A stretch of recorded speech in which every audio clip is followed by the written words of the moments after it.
Praise the lord. మన ప్రభువును ప్రేరక్షకుడైన యేసుక్రీస్తు వారి అతి ప్రశస్తమైన నామంలో మీ అందరికీ ఉదయకాల శుభాభివందనములు తెలియజేస్తా ఉన్నాను.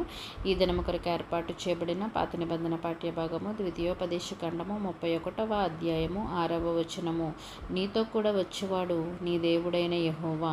ఈ వాక్యమును మనము గమనించినట్లయితే తన అంతిమ దినములు ఆసన్నమైనవని గుర్తించిన మోషే ఇజ్రాయేలీలు వాగ్దాన దేశమును స్వతంత్రించుకొనినట్లు వారిని ధైర్యపరచుచు ఈ మాటను పలికినట్లుగా మనం చూస్తూ ఉన్నాము. నా ప్రియ సహోదరులారా, ఎందరో నీ జీవితంలోనికి వస్తూ ఉంటారు, వెళుతూ ఉంటారు.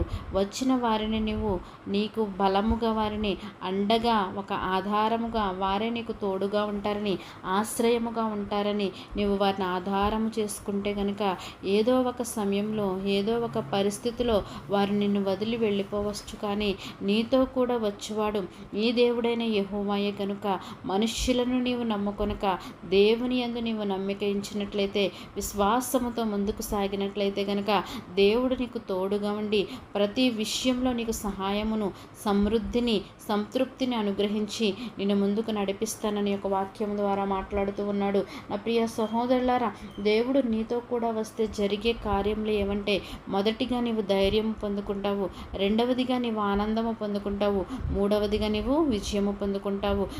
దేవుడు నీకు తోడుగా ఉండి ప్రతి విషయంలో నీకు సహాయమును, సమృద్ధిని అనుగ్రహించలాగున అట్టి కృప పరిశుద్ధాత్మ దేవుడు మనందరికీ అనుగ్రహించునుగాక. తలలు వంచి ప్రార్థనలు ఏకీభవించవలసిందిగా కోరుచున్నాను.